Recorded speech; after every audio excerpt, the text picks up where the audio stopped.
Hey guys, what's up? Unrested back, and today I am diving back into a bit of a story that I talked just briefly about probably a year or two ago. And this was a really interesting case for me because number one, it happened right around when I started my first journey to Japan. I first went to Japan in 2007, and this is a case of a missing person that started in 2008, almost exactly a year to the day that I was in Japan for the first time, and it is now reached 16 years old, and it's been the same amount of time that I lived in Japan and still living here in America and in between Japan. I'm hitting exactly about 16 years right now. And it's about to get a huge update too because DNA testing is about to get involved. And this is the case of 21-year-old Sky Lynn Budnick. I want to just make sure I read a couple of these things straight from the news source. You can pretty much look this up on any news site. And this story concerns a anime fan from all the way back in 2008, April 1st, who went to Japan without telling her family and was never seen again after that. I'm going to kind of go through the story a little bit first to just kind of refresh your memory on exactly what happened and update anybody new to my channel, as I've suddenly been going up in subscribers the last few weeks, which still blows my mind that my channel can go up in subscribers and not just constantly lose subscribers. I'm up by like 32 almost every day, which that's a lot for this channel. 21-year-old Sky Lynn Budnick, a student at Central Connecticut State University and member of the university's anime club, disappeared after traveling to Japan on a one-way ticket that she bought without informing her family. So I want to stop right there before I continue with the article right now, because number one, the weirdest thing about this that kind of caught me off guard from day one was the fact that she was able to buy a one-way ticket. All the way back in 2007, even though I had a visa that would allow me to live in the country for at least 1 year, I still had to purchase a two-way ticket. If you are traveling to Japan on a tourist visa, you have to prove you have a return ticket. I had a work visa, which gave me a 1 year stay in Japan, and I still had to prove I had a return ticket. I don't understand how she was able to buy a one-way ticket without showing a return ticket. When you give them your passport and everything like that, they check on that information, and the computer technology was around back then. I'm pretty sure they still did the whole thing where they scan the now it's QR codes that are on your passport, but back then I believe it was barcodes that they would scan to make sure you had that return ticket when you walk through the immigration gate. So I don't know how that could have been scanned and it not have popped up in their computers that she did not have a return ticket upon entering Japan.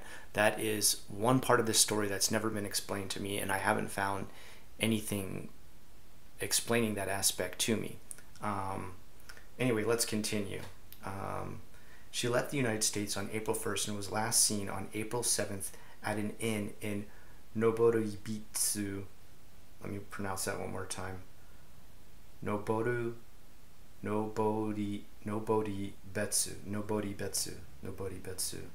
Something like climbing the mountain, something is the name of the hotel.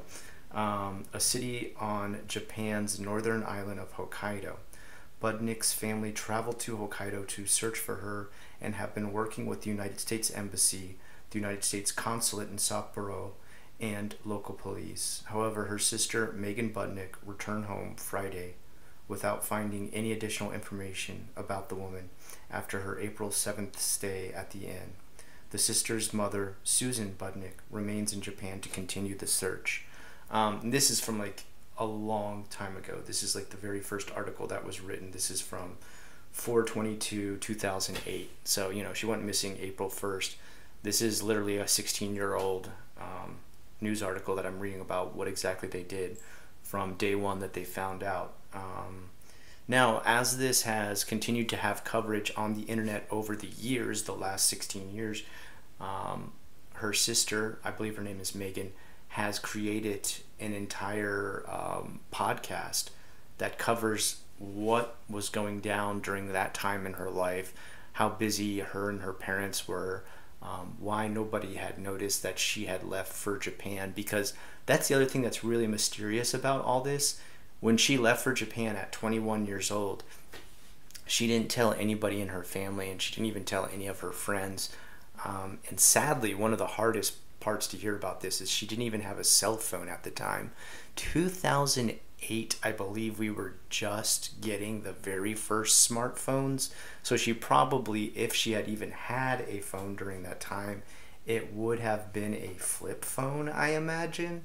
But even then, I I don't know if a tiny inn in the middle of Hokkaido in 2008 would have had cell service to allow her to be able to use a phone overseas. They said she also went with her computer and her Nintendo DS, both of which had internet connectivity, so she could have done something like dropped an email or something like that. But even hotels out in the middle of nowhere of Hokkaido in 2008, I'm not 100% sure they would have had Wi-Fi, wireless Wi-Fi. If you go to a really countryside ryokan, which is like a Japanese style hotel room, sometimes they have like one preserved tatami mat relaxation room with a couple of manga in there and a really weak Wi-Fi connection. And most times it's one of those Wi-Fi connections, it's like 4 times a day you can log on for 12 minutes, and then it's just like, the worst connection you've ever dealt with in your life. Not really great for getting out like a long email or, even doing a Skype or Zoom call, which I guess you would have only had Skype back then. So the other reason nobody noticed that she was gone during this time is apparently she was very introverted, which is not a surprising thing to hear from somebody interested in going to Japan. I know I'm introverted, and one of the aspects about going to Japan is, you get left alone there for the most part. People won't bother with you. They may stare at you. They may ask you silly questions once in a while, but for the most part, people just kind of leave you alone. Unfortunately, that's one of the things that's probably made it very difficult for them to find information, as people in Japan don't dig into your business. They may ask you some offhand questions like, can you use chopsticks, or is that the real color of your hair, or something like that, but they would never ever dig into your personal business of, so why are you here in Japan and where are you staying? No one would ever come up to you and just start asking you questions like that. So them even going around and asking locals and putting out flyers and dealing with the language barrier, they said they got no leads whatsoever, that it was almost completely useless. On top of it, they were running up a massive bill on a trip that was a sudden trip to Japan. I can only imagine how expensive that would have been, especially buying tickets next day to head out to Japan after you found out your sister was missing. If you buy tickets the next day, it can be anywhere from $3,000 to $5,000 for a ticket. So that had to have been outrageously expensive. And then just staying in Japan in general, the yen was actually very strong back in 2008. So I can only imagine how expensive that would have been, running up a bill while they were staying there day by day. On top of it, you're dealing with the anxiety of looking for a person that you don't know even where to start looking for them. So according to the Record Journal newspaper of Meridian, Connecticut, Budnick left her home in the nearby town of Southington with only her laptop and about $800 in U.S. cash. Several days after she disappeared, her family logged into her email account and found her travel itinerary and a suicide note that she composed. Oh, I had not heard about this in other articles, but did not send. Budnick's friends and relatives mentioned that she had been an anime fan since middle school and that she was generally quiet and did not have many friends. She had recently failed several classes and reportedly only remained in school to be allowed to participate in the activities of the anime club.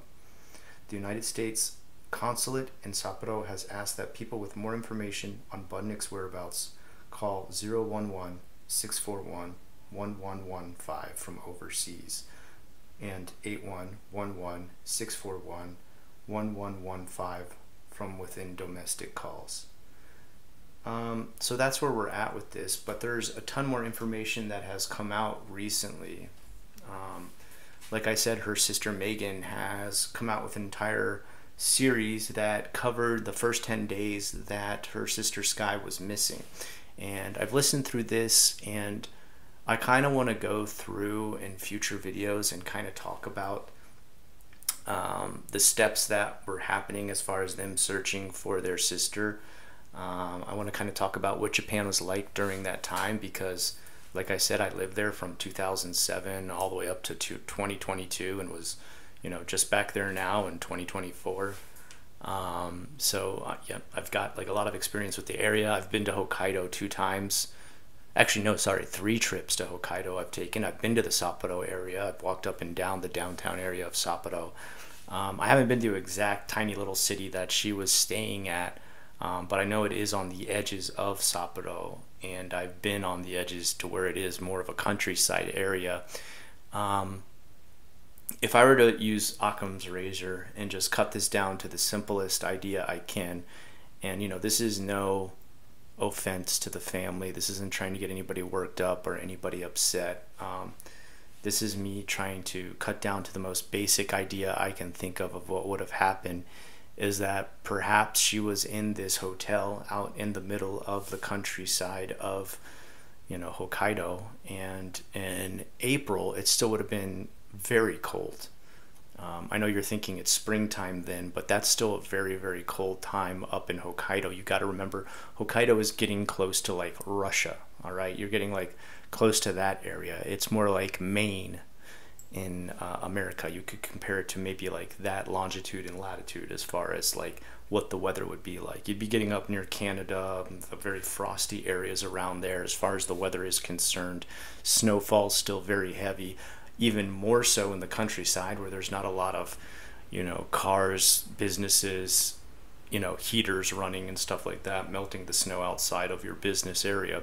So there could have been mountains and mountains of snow outside of where she was staying out in the middle of this podunk little countryside inn. And sadly, if suicide was something she was bent on doing, which it sounds like she wrote a suicide note and had failed multiple classes, which let me tell you, having gone to college, failing a class can put you into a very suicidal situation. I think there was only one class I ever failed, but I was able to luckily withdraw from that class and not have to take the ding on my grade. But I mean, it's enough to make you suicidal. I'm not gonna try and play like that. Didn't get me super upset when I found out something like that. That could put you in a bad state of mind, and being in the middle of Japan, you're even more isolated. Being out in the middle of the countryside of Hokkaido, probably finding anybody who even spoke a remotely small amount of conversational English would be nearly impossible, especially back in 2008, where there just wasn't a lot of gaijin or foreigners coming in and out of the Hokkaido area. So running into another person that you could just talk to about your mental health or just even discuss how you're feeling was probably non-existent in the area that she was at. And if she wanted to just wander out into the wilderness and, you know, take a long sleep with Mother Nature, it's like the nicest way I can say that, take a permanent sleep with Mother Nature out in the middle of the snow, then that's it. I mean, on top of it, you know, Hokkaido is known for bears. Hokkaido is known for a lot of wildlife. How long your body would last out there in the middle of nowhere, I don't know. And I know I'm getting super grim. You know, that's probably not the outcome people want to hear. People would love to hear a story about how she ran off with someone she loved or something like that. But that's just, you know, that's not how reality actually works. Reality and, of course, Mother Nature are harsh and unforgiving, unfortunately. And one other thing I wanted to do with this was look into some of the questions that I actually had from the first video I made on this. There were a lot of people who had questions who were like, well, maybe she met somebody she loved. Maybe she, you know, ran away with this person or that person. And it's just like, you know, it's not it's not that easy, and they never did find any kind of like secret communications or anything like that. Mind you, like I said, she didn't have a cell phone, but her brother was able to get into her email because she had used his computer last to write a couple emails. So that's how they were, for example, able to see her flight itinerary and stuff like that. And he did not find any communication with like someone else living in Japan. So here are some of the things that people wrote on mine, and this is, look, I'm not like bagging on these comments or trying to rip people a new one by saying like your comment's so stupid. These are just theories that people are writing in, and I want to talk about why I would refute some of these. Not, you know, not to call a person out, not to yell at a person. Okay, please understand this is just me actually doing constructive criticism on my very own video of I should have made this more clear as to why this is not the answer.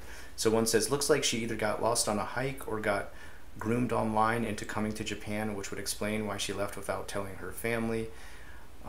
So yeah, like that's a good point. Like I said, though, they didn't find any communication between her and another person in Japan. Could grooming have happened? Of course. I'm not going to completely eliminate any possibility of something that could actually happen, but they didn't find anything like that. And you know, maybe there are multiple cases I've never heard of Japanese people grooming foreigners to come over to Japan and murder them, but I've never heard of a case of that. Now, that's not to say that's absolutely never happened ever. I'm sure that's actually probably happened like within the red light districts of like Kabukicho or, you know, Dobutsu-en-Muri near Denden town and stuff like that, where the red light districts are in Japan. I'm sure stuff like that has happened in the past, especially with like old school mafia, yakuza and stuff like that. But for the most part, that doesn't happen with average citizens just trying to go on a voyage into the anime world of Japan. Not quite as similar. Going off on a hike or something like that, I mean, I guess that kind of matches up with, like I said, letting Mother Nature just take you. I mean, maybe that was a hike that she didn't think about coming back from, in which case you would be right with that. So this one says, I've been following this case ever since Megan started updating her videos on TikTok. And yes, Megan, her sister, Megan Budnick, has a series on TikTok too where she talks to the audience every day, and they send her questions and stuff like that, and she doesn't scold them or yell at them or be like, this is such a dumb idea, why would my sister do that? She sits there and like calmly answers and even gets kind of philosophical with some of the people who write in asking certain things about maybe she did do this, maybe she was thinking this, which I think is like a really open-minded, good, healthy thing to do with this situation, because of course part of you never wants to lose hope. Part of you wants to hope that something about her or some sort of existence of her is still out there. There's some kind of item they could find or some sort of clue they could find. So this probably, following things like this and questions like that, really help her keep that hope alive. I want to point out that in one of the sightings, a guy helped Sky buy a ticket and said she was in tears and seemed to not understand something. So that's interesting. I wish I would know what the ticket was that he was helping her buy. I would imagine it would be a train ticket, and I could understand why she might be in tears about not understanding something. If it's your first trip to Japan, especially like in Hokkaido where there's not as much English language to help you figure out what you're buying or where you're going, that would be pretty upsetting, especially being there alone as a 21-year-old. I went as a 27-year-old and I was intimidated by the amount of things I had to learn to be able to get around Japan, the amount of language I had to learn to be able to be, you know, conversational just on the street and stuff like that and ask for directions. So I can only imagine going there as a 21-year-old single girl with no language ability and just trying to figure out Hokkaido, which is like far less suburban or urban. It's more so countryside part of Japan. I mean, it's brave of her to do. I don't know why she chose Hokkaido though. I would like to really know, like, was there like a series or an anime or manga that she read that like really got her hyped on Hokkaido or the Sapporo area? Because it's not like, I mean, it is a beautiful area. It's amazing. It's fun to go to, especially if you're into like skiing and stuff like that, mountain skiing, like snow skiing. But it's not really the number one spot people think about when they think, you know, people think Tokyo, people think Osaka, people think Hiroshima, Okinawa, right? no one says, I can't wait to go to Hokkaido. I really want to know why it was Hokkaido. Regarding the language of the flyers, they were in both English and Japanese. Okay, so the flyers they were handing out were both in Japanese and English, which is good. Honestly, I think a couple of situations are possible. I hope not, but Sky passing away in a hike, as you pointed out, could have happened. And maybe a body was found, but just no one identified it. I feel like that's very possible. And now, just recently, the family did start to raise money to take a trip to Japan to do a DNA check, swab, whatever you call it, a DNA test. It seems like the family had found out recently that, like, you know, DNA technology has been updated to where they can find out a lot more, especially like with missing people. This can help find, even like they have a piece of something that the person left behind and it has DNA strands on it, that they can do a DNA test now, test it to the things that they found left behind by a lost person or a body in the woods, and they can match it to that person and be like, this was the actual missing person we've been looking for all this time. They tried to, you know, do that and get the DNA sent away from their police office in Connecticut where the family still resides, but they did find out that through Interpol, they got in contact with the Japanese police in that area, and they said, if you can make a trip over here, we'll do the DNA test here in Japan, which that sounds like something Japan would do, where they'd be like, well, yeah, we know you can do a DNA test overseas, but we would like to do it our way, because I think it's just easier for them as far as like translations are concerned, for them having an exact science of how they do it. They probably have extreme measures as far as how they want the room in the area to be locked down, as far as like you can't have anything corrupting the samples and stuff like that. They would be on an ultra clean level that no American lab would have. It would probably be like double and triple checked on everything they do, and they just want to have their set of rules and orders in line to make sure the sample they get is the Japanese style sample.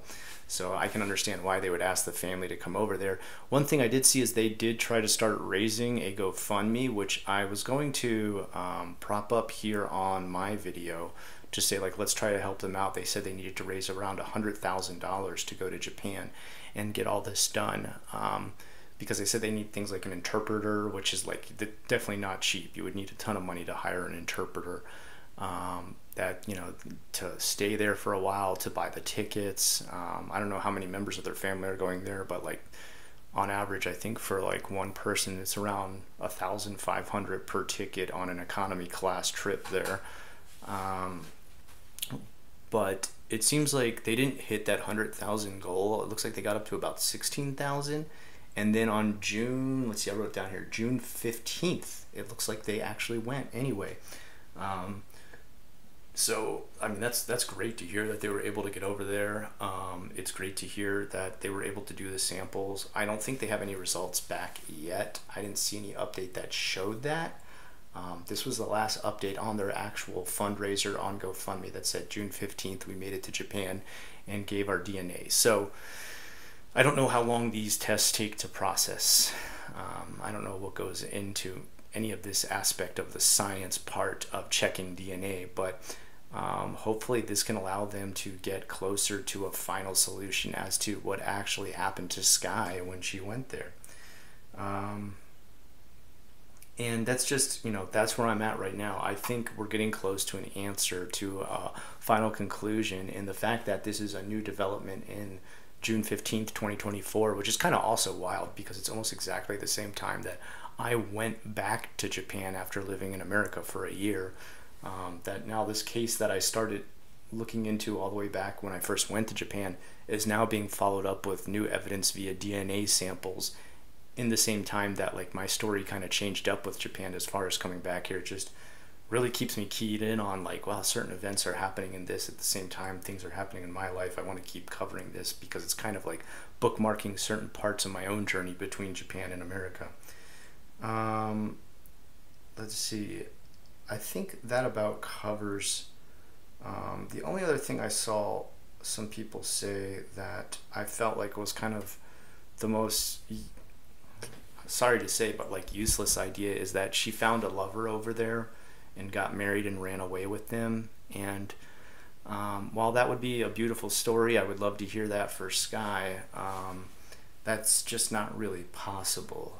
The reason being is because if you overstay your visa, if you overstay what the visa has said you're allowed to stay on your passport, immigration will come for you. Immigration is incredibly strict in Japan. I have a whole story on my members videos about an issue I just dealt with my own visa and how strict Japan was, even after I had shown the country that I was living there safely, paying taxes, working hard, taking care of 2 Japanese kids and a wife for 15 years. They still were very strict with regulations on my visa continuing. So you being a tourist and coming there and overstaying a tourist visa would have the police on your trail ASAP. What is interesting is there's nothing in the reports about this that the police in Japan were notified of her overstaying the visa. And I'm guessing the reason for that is probably because the parents and her sister came to Japan looking for her when they didn't hear anything from her for about 10 days after she had left for Japan, which if she was on a tourist visa, she could have legally stayed in Japan for 3 months, okay? 90 days at least. So Japan wouldn't have started to like send police after to look for her overstaying her immigration permit until after those 90 days were passed. But her family came out and started looking for her after only 10 days of her missing in America and nobody knowing that she had gone to Japan, which is really like kind of scary how fast that happened. But I guess that also kind of keyed in the police with information that I guess we don't have to pursue this as an overstay on a visa, because if she's already missing, you know, her own parents and her own sister can't find her. You know, she's not trying to just avoid us for immigration. She may be completely missing involuntarily, right? So I'm sure they did maybe try to go looking for her even when her visa did pass. Apparently they did try to go look for her when her parents came searching for her. I don't know how good of a job they did.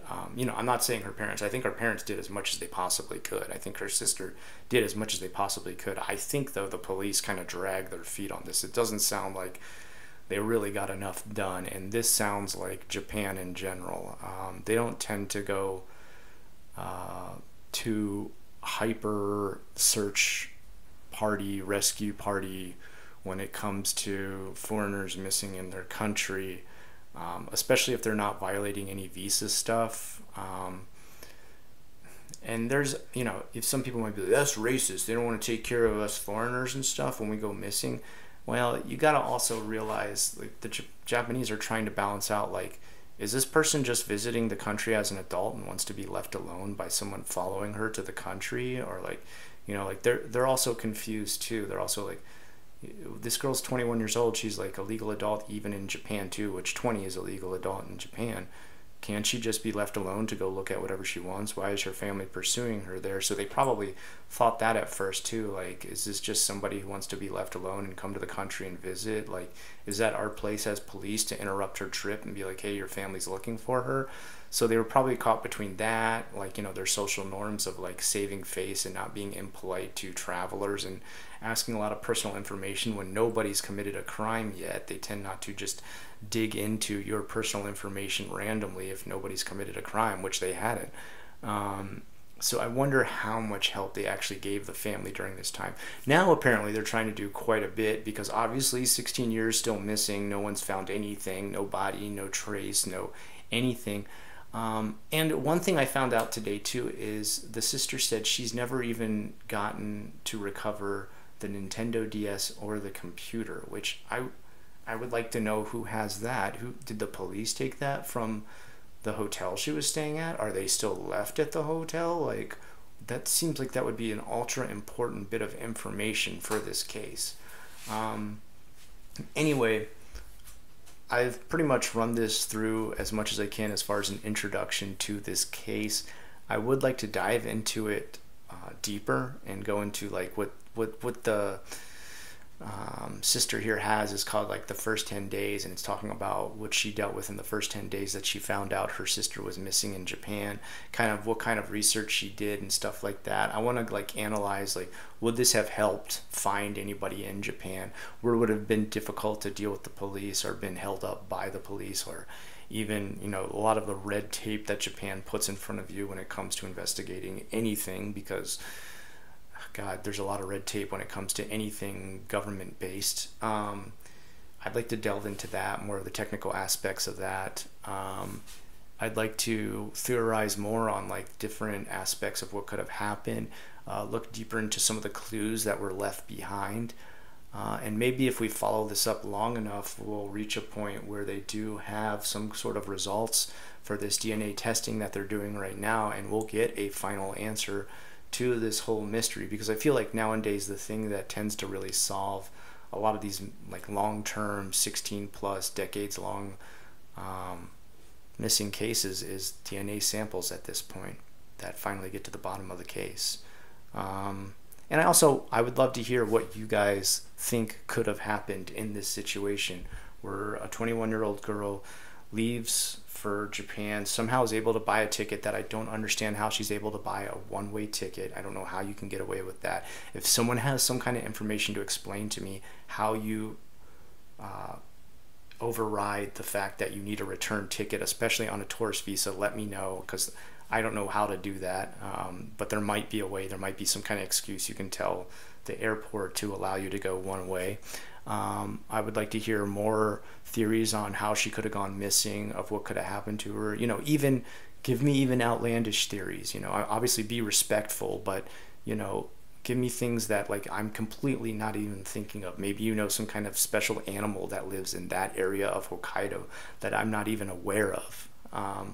You know, give me anything you might have, and I'll go through them. I'll talk to you about them. I'll research them more, and I'd like to get deeper into this case and look into the long term of how it was investigated by the family and the Japanese police. If you guys are down for that, you know, let's see how this video does. If this gets like, you know, just 1,000 or less than 1,000 views, obviously you guys aren't that interested in it, but I never really know what my audience is into. I just kind of talk about what I find to be the most interesting. And this is a really interesting case to me. This doesn't happen that often. I've never heard of a missing gaijin in Japan, a missing foreigner in Japan, where nothing was ever found. I have, you know, I've heard of like murder cases. I've heard of like red light district murders and stuff like that. I've heard of, you know, girls of the night hostesses and stuff like that going missing. But this is a totally different situation where there's just like an innocent anime loving girl who just wanted to enjoy Japan and disappeared into the nothingness white void of Hokkaido, which is just a really out there story for me I've never seen before. You know, there's even been times where people went missing in Japan, and viewers have called me to call their like college or call their registry or call their apartment and ask if they've seen them and stuff like that, and they did find them and stuff, but there was some kind of weird case where like someone was sick for too many days and didn't report in, or like one person dropped out of school and didn't want to tell their parents, and they contacted my channel to contact that place to find out what was going on. So I've gotten involved in like very small, like short-term missing cases, just because I was the person that they saw online that spoke Japanese and lived in Japan, and was willing to help, I guess. And I mean, luckily those all turned out pretty happy. The person went home and, you know, faced their fears, or, you know, got better and went back to work or whatever. But this is just such a really out there, like, I'm so surprised. I didn't hear anything about it on the news or nothing, and I was watching the news all the time back in 2008. Never heard anything on like News Zero, NHK, anything like that when I was living in Japan, and I didn't find out about this until years and years later. So it just really blows my mind. It keeps me really curious and really wanting to know more about this whole case. Anyway, if you guys would like to hear more than just this video, anyone who is a member here on my channel gets an extra video every Sunday, and I've never missed giving an extra video. We're up to a bunch of extra videos, and if you join now, it's $1.90 a month. You get access to all those past videos too. That means you open up a library of like a whole extra series of videos, which get much more personal about my life and stuff like that. I kind of dig a little bit deeper into my own feelings. We're up to a total of 50 members now, and those are all members who I always shout out. I give you a shout out, and usually every video, and that's what I would like to do now, starting with some of our newest ones. Michael R, thank you, joined at the Goksei level. Dildo Vagins, lovely name. Thank you so much for that. Mio, Max Ren, Ozdev, Colin Copeta, John Manbob, Alejandro Cisneros, Blap Blap Blap Blap Blap, Humble Monk, Andre Sanchez, Raymond Beckman, Jay, Aaron Spooner, Eviscerations, Naz L, Ryan, Kaiser Grendel, Bridget Walton, Jones G, Andy, Carolyn Markey, Mitchell, Impressive Tony, Matt Lee, Silverstitch 28, Jose Casurias, Murphy, Draz Creates, Light Lolouch, Smile Kita 13, Wormself, Chrissy Meow, Sriracha, Prorasu, No Dub, Only Raw, Citrus, Steve Ring, Fat Jaskins, Sprinkly Donut, Yodadu, Ricardo Contreras, Anna Loki, Slayer Duck, Blind Man Travels, Jonas Slocum, Ice Cold, Reinhard or Die Trying, Trek Nick, and I Am Sandpaper. Thank you so much for your memberships, and remember, for only $1.90 a month, that's one extra video every week, and it lets you dive into a little more of the personal stuff I talk about and kind of deeper subjects that I probably just wouldn't want to cover on YouTube in general because they just get too kind of controversial. Might dig up some fights back and forth in the community, and that's not something I want my channel to be a part of. In the future, a couple things I'm looking to do is I'm looking to launch Osiroshi Saturday starting this year, and I've got a couple stories saved up. I want to get probably 5 filmed before I start the actual channel. I've got 1 right now, but I want to get down to 5 so that when it starts, people can at least binge a little bit of stuff. And I want to try, maybe before work starts back up, but work starts really soon, it's in a couple of days, maybe doing a live stream or 2 of just playing some video games. I want to try and figure out if I can get my Steam Deck to allow me to stream while I just play, I don't know, some Elden Ring or Dark Souls or something like that, and chat with you guys, just to get one last chance to have some slow times to chill and just chat with you guys before life gets hectic again and the school year starts back up. Until next time, I hope you enjoyed the video. If you did, hit a like or subscribe. I'd really appreciate it.